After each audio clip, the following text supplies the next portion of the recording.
napaka-viral ng issue na ito ngayon. Para sa akin, napaka-viral po ng isyong ito ngayon dahil after po ng pangyayaring ito na nagwala itong si Rowena Guanzon, mga kababayan, talagang naglabas pa po siya ng video na kung saan inire-revise niya yung mga nangyari, mga kababayan. Buti na lang, merong inilabas na video, ito pong si Atty. Rene Bueno. Diba mga kababayan, buti na lang, meron pong inilabas na vlog. Ito pong si Atty. Bueno, mga kababayan, sa totoo lang. Anyway, ito, pakinggan muna natin yung pagwawala ni Rowena Guanzon, mga kababayan, dyan po sa may Rockwell. Tama ba? Rockwell, o sa isang mall nga, mga kababayan, sa may Rockwell, Makati. Ano po, so ngayon, pakinggan po natin yung sinabi dito. Sabi daw ni Rowena Guanzon, PI mo, hindi ka nga naka-Rolex, hindi ka nga naka-Gucci. Nagwala si dating Commissioner on Election, dating Commission on Election, COMELEC Commissioner, Rowena Guanzon sa isang mall. Sa video, makikita nga tinatalakan ni Guanzon ng isang lalaki. Hindi pa man tukoy ang pinag-ugatan ng naturang pagwawala ni Guanzon, bukas ang Abante News Online sa panig ni Guanzon at ng lalaki sa video nakasagutan. Mga kababayan, so ngayon pakinggan nyo yung sinasabi ni Guanzon dito. Napakapangit pala talaga ng ugali niyan. No, get ready now. I want you to apologize to me. Here. If you are sick, madam, if you are sick, you don't go out to the mall. Why are you here when you are sick? Who is this man? Is your husband? Why did you marry such a stupid? Kasi di ba sinasabi, mga kababayan, para may sinasabi si Guanzon dito na sinabihan daw siya, mga kababayan, ng lalaki na pag-uubo daw, hindi, ang sinabi pala ni Guanzon dito, na pagka umuubo daw, nung siya daw ay umuubo, sinabihan daw siya, na kapag ka may sakit o inuubo, wag na lang daw pumunta ng mall. Pero ang totoo po palang nangyari dyan, di umano, mga kababayan, sinabihan lang itong si Rowena Guanzon, na pag umuubo, mga kababayan, takpan. Kasi, unang-una po, talaga nga naman, kahit ako yung lalaki dyan, pag inuubuhan ako sa harap, bago hindi nagtatakip, pagsasabihan ko din ng mahinahon na pagka umuubo po kayo, takpan nyo naman po yung bibig nyo. Kasi talaga, mga kababayan, sa totoo lang, mabilis po makahawa yan. Ano po tayo nga, halos 1 taon nga tayo, mga kababayan, na nagtiis, nag-face mask, nag-face shield, nung panahon ni Digonggong. Dahil nga po sa issue na ganyan. Diba yung pandemic, mga kababayan, yung pandemya, halos 1 taon tayo na nagtiis. Kaya hindi rin natin masisisi yung iba, mga kababayan Pilipino po natin, mga kababayan, kung bakit ganun na lamang po makapagsabi at makiusap kay Rowena Guanzon, natakpa naman yung bibig kapag kauubo. Ano po, anyway, tuloy pa natin.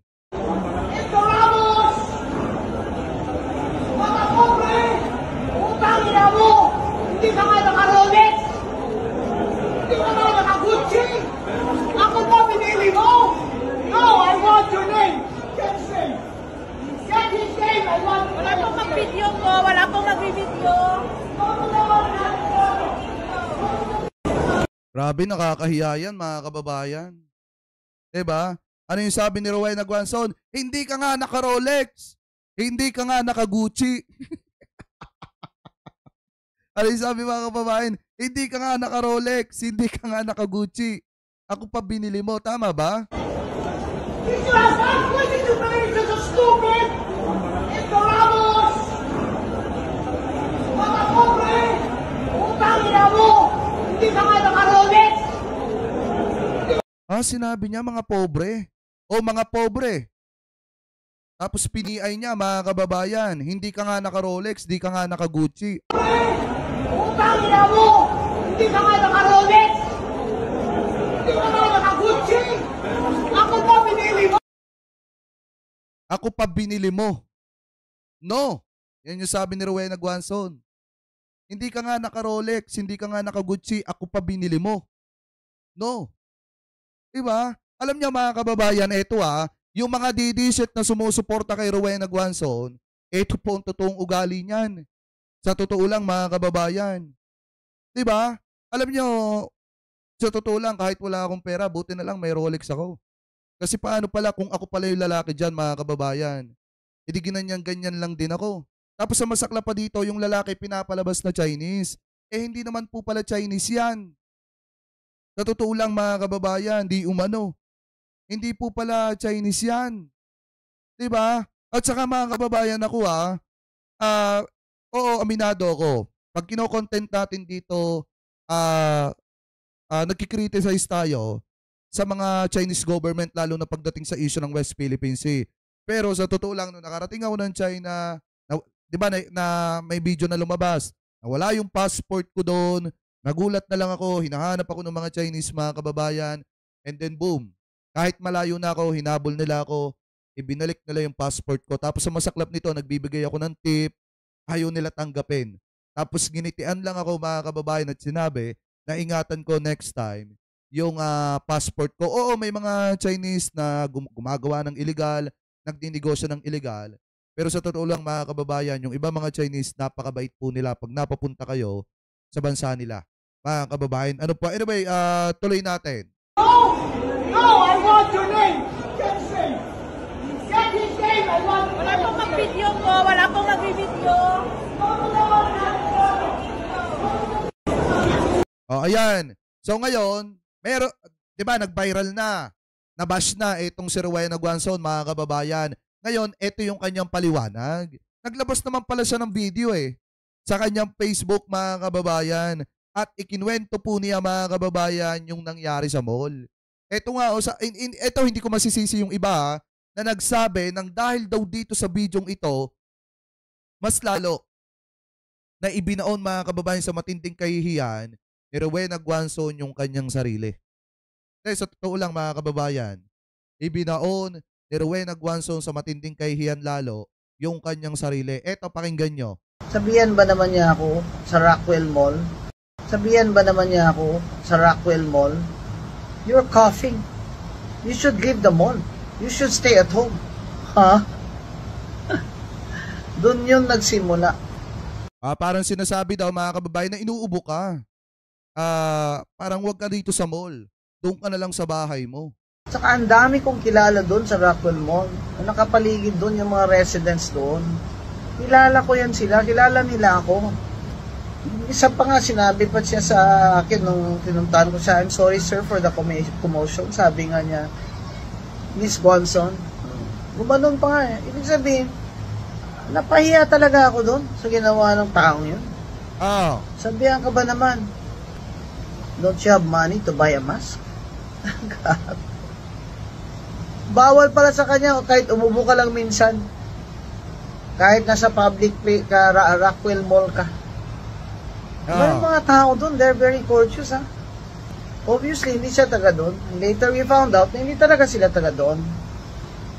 Kasi nung nasa police station na sila, siyempre may mga ID na sila. Nagreklamo po talaga ako sa police and filed the case for unjust fixation and grave oral defamation last night. Kahit sabing siya pa mga kababayan nag-file ng defamation ng grave oral defamation. Siya pa nag-file. Pero di ba siya yung nagwawala? Kita nyo naman mga kababayan sa video, siya yung nagwawala doon. Kung tutusin, pwede nga siyang kasuhan nitong di ba nitong grave oral defamation? Pwedeng siyang kasuhan yan. Dahil siya nagwala-wala doon. Tapos ang masakit pa nga dito mga kababayan, kita nyo naman kung paano niya alipustahin yung minumura niyang tao doon. Ganyan ba ang isang ugali ng DD-shit? Di ba? Ganyan ba kayo kabasto sa tao? Sa mga tao? Kung paano ninyo murahin? Kung paano ninyo maliitin? Porket walang Rolex, porket walang Gucci, napakababa na ng tingin. Di ba? Anyway, tuloy natin mga kababayan. and grave oral defamation last night. Kahit gabing-gabi na I wasn't feeling well and I'm tired and I had no dinner. So I ate one mushroom pie and a bottle of water. Sabihan ba naman niya ako? Ngayon mga kababayan, di ba, yan yung kanyang dahilan, etc. etc. Eto. Basahin natin. Wait, nasan yung kay Jesus Falsis. Wait lang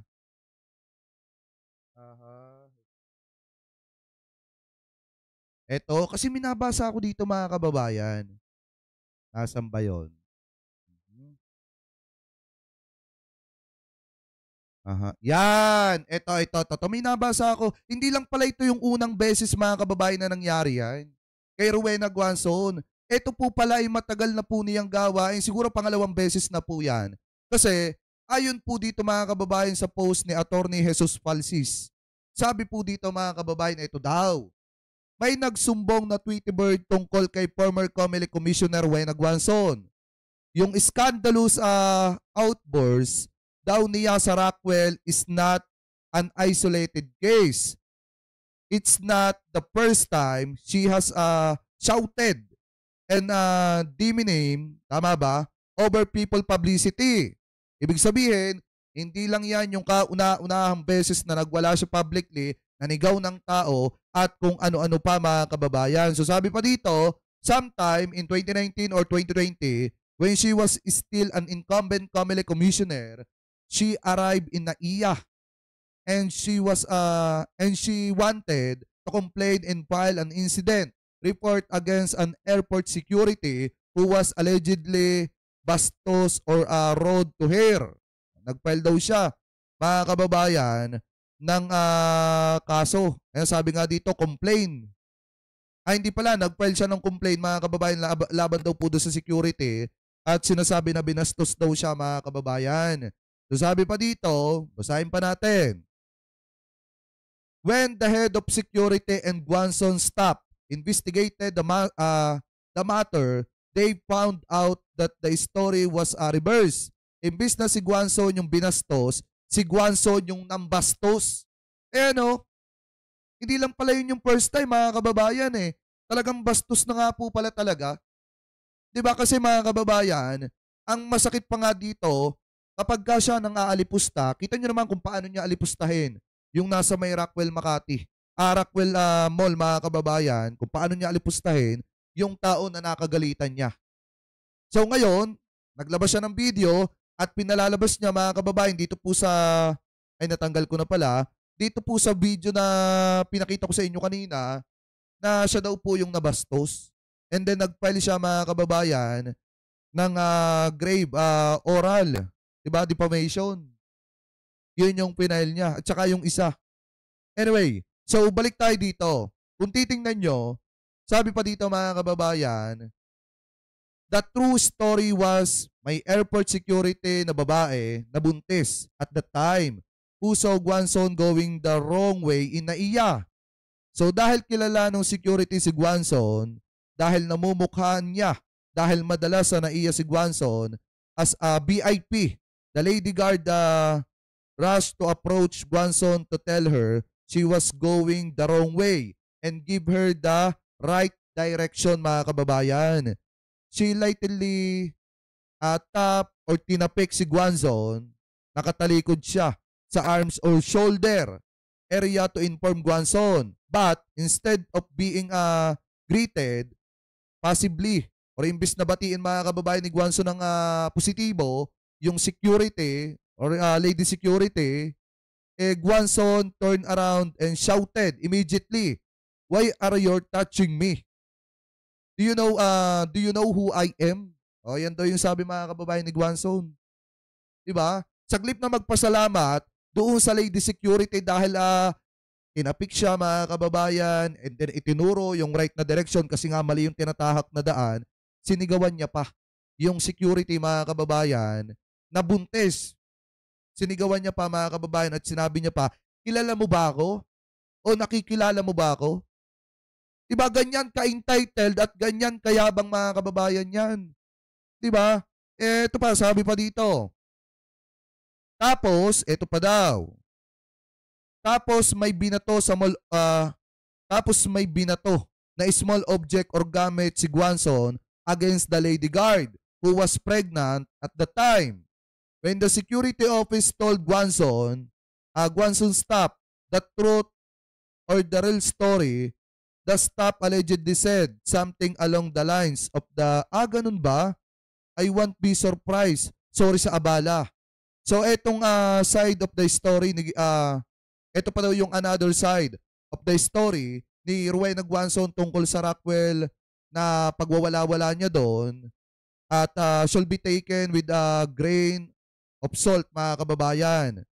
Huwag maniwala hook, line, and sinker sa version niya because she is not the first time this has happened, and not the first time she has given a very different or realistic version of the story. Ibig sabihin, kahit siya na mali, palalabasin niya sa kanyang story na siya po ang tama. Mga kababayan, ganyan po si Rowena Guanzon. So sabi pa dito, pag nakita niyo si Guanzon sa elevator, huwag kayo sasabay sa kanya ha. Ayaw niya yan. Bawal sumakay sa elevator kasabay niya, lalo na nung Comelec Commissioner pa siya.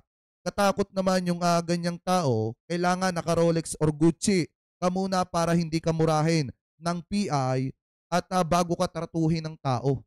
So para alam lang na mga kababaeng Pilipino natin na sana pagka nakakasabay nyo si Rowena Guanzon, kailangan naka-Gucci kayo or kailangan nakarelo kayo ng Rolex. Kung maaari nga, mag-Louis Vuitton pa kayo. O kaya Prada. Mga kababayan, kung kayo ay babae o ano, much better. Naka-Prada kayo, naka-Louis Vuitton, naka-Gucci, at naka-Rolex para tratuhin kayong tao ni Rowena Guanzon. So ganyan po pala, kabastos yan, mga kababayan. Ano po, so ngayon, bukod pa po dyan, ang masaklap nga po dyan, mga kababayan, eto pa. So bukod po dyan, inampihan pa ni Robin Padilla. At sinabi pa ni Robin Padilla, mga kababayan, na walang sino mang dayuhan ang maaaring magpalabas sa kahit na sinong Pilipino sa kahit saang lugar sa sarili niyang bansa, may ubuman o wala. So sabi dito, mga kababayan, na ito daw. Ipinagtanggol nga ni Attorney Guanzon ang karapatan ng bawat Pilipino. Ito ang pahayag ni Senator Robin Padilla matapos ang viral video ni dating Commission on Election, COMELEC, Commissioner Rowena Guanzon, nang umano'y mapaaway sa isang Chinese national daw sa loob ng mall sa Makati. Base sa online post ni Guanzon, sinabihan umano siya ng Chinese na umalis para hindi makahawa matapos siyang umubo. Sabi pa dito, ito daw sabi ni Robin Padilla, pasalamat nga ang dayuhan na yan at hindi siya kinuyog sa kayabangan niya na sitahin ng isang senior citizen. Dagdag pa ni Padilla. Ngayon mga kababayan, nakakapagtaka dito, sabi kasi ni Rowena Guanzon, Chinese national daw po yun. Pero bakit nung minumura niya, mga kababayan, English Tagalog? Diba? Diba sabi nga ni Rowena Guanzon, Chinese national. Pero mga kababayan, meron pa po kasing mas matinding istorya dyan.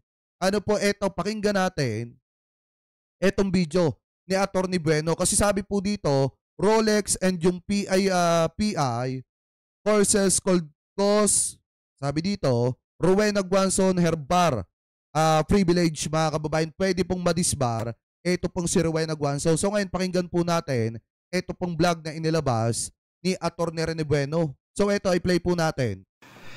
Buenos dias, buenos tardes, mga amigos, mga amigas, sa aking mga kumpanyeros at kumpanyeras, magandang araw po sa inyong lahat. Ako po ang inyong lingkod, Attorney Rene Bueno. Ngayon pong umaga, italakayin po natin itong kaso ng isang abogado na ito ay kinikredit natin kay Attorney Rene Bueno. Sa mga hindi pa po nakakapag-subscribe, subscribe nyo po ito pong YouTube channel ni Attorney Rene Bueno, mga kababayan. Going to 200 na po siya. So subscribe nyo na po. Nangalang Rowena Guanzon, dati pong commissioner ng Commission on Elections at naging representante din to ng PWD, no? Yung party list dyan sa House of Representatives. At dahil may ginawa tong hindi kaaya-aya sa mata ng ating publiko kagabi dyan sa Rockwell plant sa Makati City. At dahil dito sa ginawa niya ay may nakapag-video at nagba-viral ngayon. Trending ang kanyang inasal dyan sa Rockwell. Isang pampublikong mall, no? Gagawin po nating lecture to, no? Yung batas na naangkop dito sa mga ginawang at ipinakitang pag-uugali ng dating public official. Ano ang kanyang pananagutan? Anong mga prinsipyo ang namamahala sa pag-uugali sa publiko? Yung legal ethics, no? Yung karapatan sa pagtatalaga ng ebidensya sa pampublikong lugar. Ito kasing si Attorney Guanzon ay nakuhanan ng video na malakas na nagmumura, no? At nilalait ang isang mag-asawang bata. Yan. Dahil dito, syempre, nagkosto ng pagkakagambala sa publiko. Nagkaroon ng iskandalo sa madaling salita.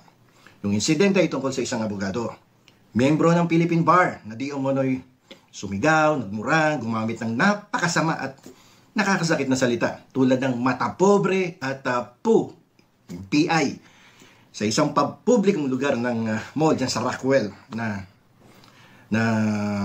idinirekta sa mga pribadong mamamayan na nagsabi sa kanya na takpan ang ubo, takpan mo yung bibig mo o kaya magsuot ka ng mask, no, kung ikaw ay uubo ng malakas na malakas sa isang pampublikong lugar. Alam niyo po itong sitwasyon na to ay nagtataas ng mahalagang tanong sa ilalim ng batas ng Pilipinas at tatlong pangunahing larangan. Tapos alam niyo yung masaklap dyan mga kababayan na nakakainis. Alam niyo, mukha ata talagang walang alam itong si Senator Robin Padilla. Kasi saan ka ba naman nagkatala, hindi mo pa alam. Yung, kasi ang isang pong pangyayari kasi, may dalawang istorya po kasi yan. Bukod doon sa isa, may isa pa yan. So ngayon, sana bago man lang nag-react itong si Senator Robin Padilla, inalam niyo muna yung side nung kabila, lalo na at siya po ay senador. Eto, dito pa lang mga kababayan, nakikita nyo na kung gaano kabayas na senador etong si Robin Padilla. Porkit kaalyado ni Digunggong, eto pong si Guanzon mga kababayan, kinampihan na agad. Dyan pa nga lang nakakabahala na Bakit? Senador ka ng taong bayan, dapat hindi ka bias. Dapat patas ka, Senator Robin Padilla. Ewan ko kung ibinoto ka ni Guanzon noong 2022. Baka nga mamaya yung dalawang tao na binastos ni Rowena Guanzon, ibinoto ka pa niyan noong 2022. Di ba mga kababayan? So dapat tinitingnan ni Robin Padilla yung another story bago sana siya nag-react. Senador pa man din siya. Nakakahiya naman. Anyway, tuloy pa natin. Unang-una, may pananagutan kapag ganito ang iyong pinakita ng pag-uugali. Pananagutan sa krimen, pananagutan sa sibil, at administrative liability. Administrative, dahil ikaw ay abogado, pwede kang sampahan ng disbarment complaint sa Korte Suprema. So, didiscuss natin ano yung mga Tsaka mga kababayan, tingnan nyo, singit ko lang to. Hindi ba sinure ni Robin Padilla yung video na kumakalat na nagmumura itong si Guanzon? Dapat tiningnan niya kung paano insultuhin ni Rowena Guanzon yung dalawang tao na minumura niya. Yung lalaki mga kababayan doon na minumura niya, na sinabihang wala kang Rolex, wala kang Gucci. Tapos ako binibili mo, hindi naman siya binibili. Pinabibili lang siya ng face mask. Kung totoo man yung sinabi niya, maliwanag naman na may lumalabas nga ng mga balita na sinabihan lang siya na magtakip mga kababayan ng bibig kapag ka umuubo. Wala namang masama doon. Siguro na-offend lang talaga itong si Rowena Guanzon dahil alam niya sa sarili niyang mali yung ginawa niya. Ang problema, alam na nga niyang mali yung ginawa niya, ipinagpatuloy niya pa. Nananagutan sa batas. Itong abogado na to, na si Rowena Guanzon, hindi pa man nauupo sa Senado nag-aambisyon daw to ganito na yung inasan mo. Diba? Hindi dapat binibigyan ng pagkakataon ng mga ganitong klaseng tao na manungkulan sa ating bayan. Wala pa sa kapangyarihan, napaka-abusado na. Nagkaroon na kagad ng abuse of rights. So, tingnan natin yung mga pangunahing krimen na dapat isaalang-alang natin dito. Na may kinalaman sa paggambala sa publiko. Tsaka yung mga types na o yung uri na nakakasakit sa mga salitang binibitawan mo against a person. Ano yung pangunahing krimen dito? Alarms and scandal. Pinaparusahan nito ang sino man magdulot ng kaguluhan o kalat sa pampublikong lugar. Ang pagsigaw po at pagmumura sa siksik na mall, punong-puno na tao. Isang lugar na inilalantad sa lahat. Ang publikong lugar ay kasama sa kahulugan ng paggambala o kalat sa publiko na nakakagambala sa kapayapaan at kaayusan ng isang lugar. Alarms and scandal. Nasa Revised Penal Code po yan yung ating libro sa Revised Penal Code. Ano ba yung pangalawa? Unjust vexation. Ito po yung isang probisyon para sa anumang uri ng hindi makatarungang pang-aapi na hindi pinaparusahan ng mas tiyak na batas. Ito yung tinatawag namin sa law school na catch-all basin na to. No? Ito yung talagang, sige, dyan mo banatan. Diba, yan yung ikinaso ni Rowena Guanzon at saka yung grave oral defamation doon po sa minura niya. Baligtad nga nangyari Dapat mga kababayan yung unjust vexation o unjust vexation mga kababayan, pakitama na lamang po ako kung ako po ay mali. Dapat si Rowena Guanzon yung kinasuhan ng ganyan. Kasi kita na halos taong bayan nga ang saksi kung paano niya apihin yung lalaki, mga kababayan. Tapos yung grave oral defamation, dapat siya rin yung kinasuhan yan. Kasi di ba kita nyo kung paano niya murahin, kung paano niya piayin yung lalaki, mga kababayan. Anyway, tuloy pa natin. Lalo na lahat niyan. Yung sinasadya mong pagsigaw, yung pagmumura at paggambala sa kapayapaan, doon sa publiko na yun, sa public place, doon sa mag-asawa, ito yung pwedeng ikaso, no? Dahil hindi makatarungan yung sinabi mo na ng mga salita. Wala kang Gucci, wala kang Rolex, mata pobre, PI ka. Ibang klase. Para sa isang abogado na dating public official, hindi karapat-dapat talaga sa public office to. Yung oral defamation, pwede din yan, no? Dahil kung yan ay makakasira sa karangalan o reputasyon ng isang tao, pwede yan. Na isang pa. Potential yan, no? Oral defamation. At, bagamat, alam niyo po, minsan itinuring ng ating Korte Suprema na yung PI, yung put, no? Pagpapahayag lamang yan ng galit kaysa sa direktang pagbibintang. Kaya sabi dito, in favor for her disbarment, mga kababayan. Ito, ang daming pumapabor na madisbar po siya. Kasi sobrang ito medyo mahaba na to. Kaya tuloy natin. Yan, yung konteksto, pag binitawan mo sa public place ay minsan sinasabi ng korte na pagpapahayag lang ng galit, nadala lang ng galit, no? At hindi ito pwedeng ituring na mabigat na pagsisira, no, sa isang tao. So sige, give it, no, sa criminal aspect. But we will go to the administrative liability of this person. Alam niyo po itong dalawang mag-asawa na to, bata pa to nasa early 30s lang to. Sila po ay pwedeng magsampa, no, ng hiwalay na demanda. Civil, criminal, and most importantly ako, tinitingnan ko dito yung administrative, mas madali ito no? Batay sa mga prinsipyo umiiral sa ilalim ng ating batas, lalong-lalo na pag abogado ka, di ba?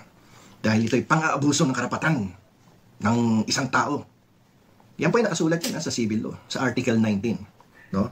Kapag inabuso mo yung karapatan ng isang tao, o yung karapatan mo, inabuso mo, at nagmumura ka doon sa harapan ng dalawang pribadong tao, na wala namang kadadahilan-dahilan, at hindi makatarungan, no? Ay hindi pa pwede yun. At bagamat tayo pong lahat ay may karapatang ipahayag ang ating kawalan ng kasiyahan, mawawala ito kapag ginamit ito sa paraang nag-aabuso ng karapatan ng iba, tulad ng pagpapahiya sa kanila sa publiko. Pero mamurahin mo na murahin yung mga tao. At ito yung worst case dito. Hindi mo alam yung minumura mo, abogada pala, yung mag-asawa. O, so ano ngayon? Paano kung napakagaling na practicing lawyer pala niyan, who graduated from Ateneo Law School, yan sa Rockwell din. Ano ka ngayon? Paano kung buweltahan ka niyan? Anong masasabi mo? Di ba? Paano kung yung bata na yan pamilya pala ng mga kilalang pamilya sa ating lipunan? Ano ka ngayon? Ano yung pinagmamalaki mo? Na dati kang commissioner? Dati kang mayor? Dati kang kongresista? Tingnan natin ngayon kung bubulagain ka niya next week. No? Dapat may marangal kang pag-uugali. Lalo ka na, dati kang public official, di ba? Dapat panatilihin mo. Ito pinaka-worst dito, mga kababayan, pag binalikan si Rowena Guanzon nung mga inalipusta niya. Kasi I think babalikan talaga yan. Dahil nag-viral yung video po niya Especially, mga kababayan, kahit hindi mag-viral yung video, ang dami ng mga taong nakakita kung paano bastusin yung mag-asawa doon, mga kababayan ni Rowena Guanzon. Ang masaklap nga po pala dito, kung abogado pa pala yung binastos ni Rowena Guanzon, mga kababayan, pwede po siyang balikan noon anytime. Yan po yung pinakamasaklap dyan. Anyway, tuloy pa natin. O baka naman ipagmamalaki ni Rowena Guanzon na bata siya ni Sara Duterte. Di umano. Baka yun yung sasabihin niya doon. O baka naman ipagmamalaki ni Rowena Guanzon na DDS siya. Kaya ugaling niya na yon. Diba, mga kababayan? Tuloy pa natin. Yung itsura ng katinuan sa personal at professional mo bilang abogado, no? Yung pakikitungo mo sa kapwa, gumamit ka dapat ng marangal, magalang, na salita sa lahat ng aksyon at pahayag mo. Hindi yung minumura-mura mo, hindi mo alam, minumura mo, kapwa mo abogada pala. Di ba? Hindi nga kumikip, napakapulit na sinabihan kang na pakitakpan po yung bibig ninyo at nasa public place po kayo. Kung hindi, tumalikod kayo, takpan niyo yung bibig niyo kung wala kayong mask. Tapos sinigawan mo, minura mo. Yung ugali ganyan na nagpapakita ng kawalan ng paggalang sa kapwa ay labag yan sa panunumpa ng isang abogado. May violation ka sa legal ethics, no? Yung pamantayan ng profesyon, pagiging isang abogado. Yan, pwedeng humantong yan sa kasong administratibo para sa pag-alis o pagsususpindi ng lisensya na ihahain sa Korte Suprema. Ako, napanaginipan ko nga tuloy kagabi ito Na this week, no? This coming week, pero bukas Bukas holiday, Lunes. Kaarawan ni Mama Mary. Pero magabang ka, Atty. Guanzon. Isang pulutong ng abogado mula sa Ateneo Law School ang magsasampa sa iyo ng disbarment case. Nako po! Alam ko na yung mga panaginip na ni Atty. Renoveno Alam niyo yung mga panaginip na yan, mga kababayan, nagkakatotoo yan. 'Di ba? Alam niyo, pag umimik na yung isang ganyan ng panaginip, nagkakatotoo yan. Kaya abangan natin, mga kababayan, na etong si Rowena Guanzon ay makasuhan o kaya naman ipadisbar. Kasi hindi lang pala isang abogado yung magpapadisbar sa kanya. Maraming abogado from Ateneo, mga kababayan, yung magpapadisbar sa kanya. So hintayin natin yan. Anyway, tuloy pa natin. Wala ka, hindi pa ako nagkakamali sa panaginip ko. Ang pangalawang bahagi ng lecture na to ay yung ginawa ng gwardiya na sumusugod doon sa nagbibideo upang pigilan ng mga tao na kumuha ng video nung insidente na yun na nagmumura ang dating public official, sinusugod yung mag-asawa. Mali po yan. Hindi mo dapat pinipigilan ang sino mang kumukuha ng video ng isang krimen o isang offense. Kahit mall pa yan, kahit private property pa yan. Hindi mo pwedeng pigilan yan. Madam Guard, mali yung ginawa mo. Di ba? Sa pampublikong lugar o lugar na yung public place na yan, tulad ng isang mall, yung Rockwell, yung mga tao may mas mababang inaasahan sa pagka-privacy tungkol sa kanilang pag-uugali sa publiko. Dito, mga private citizen ay may karapatan na i-record nila yung kaganapan sa isang public place. Lalo na kung ang i-record mo ay itinuturing na krimen o paglabag sa batas o paglabag sa karapatan ng kapwa mo. Diba? Tulad nun, that is a clear case of alarms and scandal. Pipigilan mo yung tao na i-video, mali yan. Yung video na yun nagsisilbing posibleng ebidensya para sa biktima at sa... Yung di man ang ginawa dito ni Attorney Rowena Guanzon ay nagpapakita po ng maraming legal aspect. Yung mga challenges sa batas na nagpapakita na ang mga pamantayan ng propesyon ay sumusunod sa isang abogado kahit nasa kanilang pribadong buhay at pag-uugali sa publiko. Lawyer ka, even in your private life, nakabuntod sa iyo yung Code of Professional Conduct and yung ethical standards. Palaging nakabuntot sa likuran mo yan, hindi mo na maiiwasan yan. Katulad nito, yung tungkol naman sa gwardiya. Yung ginawa ng gwardiya dito ay nagpapakita ng mahalagang balanse sa pagitan ng pagsasagawa ng mga alituntunin ng pribadong ari-arian at pagtataguyod ng karapatan ng publiko sa pagtatalaga at ebidensya. Hindi porket merong policy ang Rockwell, assuming may policy na bawal mag-video within the area of Rockwell Plant Mall. Hindi, kahit sa ang mall naman, mga kababayan, pag nakita nagbi-video kayo, pagsasabihan kayo ng mga guard na although wag kayo mag-video. Pero ang masaklap nga kasi, mga kababayan, dito, yung nangyari kasi kay Rowena Guanzon, mga kababayan, is a part of a crime. Kasi nga, unang-una, talagang gumawa siya ng iskandalo publicly, inalipusta niya, minaliit niya yung tao na minumura niya doon. Talagang kung tutuusin, pwede nga talagang bidyuhan yon. Kasi yun po ay parang, ano ba tawag doon? Ongoing crime ata yun, mga kababayan. Pakitama na lamang po ko kung ako po ay mali. So ngayon, dapat ang ginawa nung guard, instead na pigilan niya yung nagbibideo, dapat inawat niya na lang etong si Rowena Guanzon. Yung dapat ginawa nila. Pero yung policy na yon, yung private policy na yon, hindi pa pwede mag-prevail over the constitutional rights of every person. Like for instance, if there is an offense or a crime being committed or has been committed, tapos binibidyo ng isang private citizen, hindi mangingibabaw ang policy ng Rockwell. Tandaan nyo po yan. No? At hindi pwede yun na haharangin mo yung tao, kukunin, o kaya kunin mo yung cellphone dahil yan ay nakalagay sa polisiya ng Rockwell Plant. Hindi pa pwede yun. May offense being committed against another person. May crime being committed against another. So therefore, every person has the right to document that. May krimen eh. What is a crime being committed? It's alarms and scandal. Diba? Isa pa lang sinasabi ko, pero kanina may diniscuss pa akong iba. Andiyan dyan yung oral documentation, which is a potential crime also. Diba? Andiyan dyan yung administrative liability of Attorney Rowena Guanzon, and many others, yung civil liability pa, violation of Article 19, yung abuse of rights, violation of Article 21, yung payment for damages. Madaming legal aspect dito na involved sa kasong ito, no? Doon sa mga ginawang aksyon ni Rowena Guanzon, na hindi niya alam, yung kanyang sinisigawan, yung asawa ng sinisigawan, is a good practicing lawyer who graduated from Ateneo Law School. Kilala. Pero hindi niya kilala kasi bata, hindi naman nakabats. So, mahirap to, no? Ang ginawa ni Attorney Guanzon ay kaya pala tahimik lang yung babae, mga kababayan, doon sa video. Wait nga lang. Tingnan nga natin yung babae. Kasi kaya pala tahimik yung babae doon sa video. Kasi abogado din pala yun. Wait lang, mga kababayan. Nasaan ba yun? Kaya pala tahimik lang. Kasi abogado din pala. Ito. Grabe ka, Rowena Guanzon, may kalalagyan ka talaga. Matindi-tindi tong haharapin mo. Hindi biro tong pambabastos na ginawa mo. 'Di ba, mga kababayan? Asan ba yung video? Eto, ito. Kaya pala hindi kumikibo yung babae. Wait lang ha, tingnan natin. No, get ready now. I want you to go tell the guys to leave. Here. Eto mga kababayan. 'Di ba? Kaya pala hindi kumikibo kasi abogada. Abogada din. Anyway, tuloy natin. If you are sick, madam, if you are sick, you don't go out to the mall. Why are you here when you are sick? Who is this man? Did you ask us? Why did you play such a stupid? Ignoramus! Mga pobre! Utang ina mo! Hindi ka nga naka-Rolex! Hindi ka nga naka-Gucci! Ako ba pinili mo? No, I want your name! Get his name! Get his name! I want your Wala name! pong mag-video ko. Wala pong nag-video. Grabe no mga kababayan. Nako, may kalalagyan talaga dito si Guanzon. Kung ako doon sa mga didisit, wag na kayo magdidikit dyan. Kasi pag nagdidikit kayo dyan mga kababayan, nako, mawaan kayo. Hindi po libel yung sinabi ko, totoo po yun. Kasi yung pangit na pag-uugali ng tao minsan, nakakahawa din po talaga yan.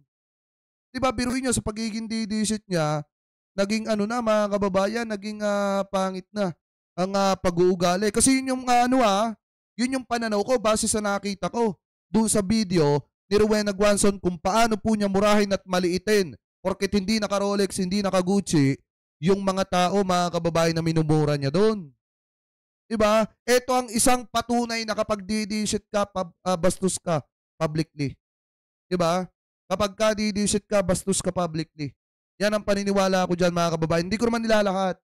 Pero yung iba dyan, talagang ganyan po talaga ang gawain. Kita nyo kung gaano kawalang hiya yung ginawa dun sa dalawang tao na minumura-mura niya. Diba parang pakain niya.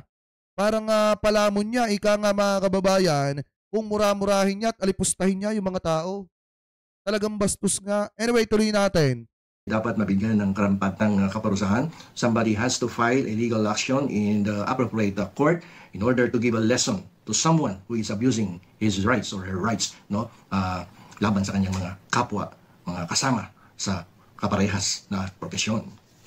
Ito pong insidente nito ay nagsisilbing malinaw na reminder sa lahat ng tao, sa lahat ng mamamayan, lalong-lalo na po yung mga abogado, yung mga kasamahan kong lawyers, mga members of the bar, ay may pananagutan po tayo sa ating pag-uugali, lalong-lalo na sa nasa public place tayo, sa ilalim po ng batas ng krimen, civil at professional na etika. Kaya iiwasan po natin yung ganyang mga mararahas na pag-uugaling pinakikita natin in front of the public, yung pagbibitaw ng mga maaanghang na salita against another person.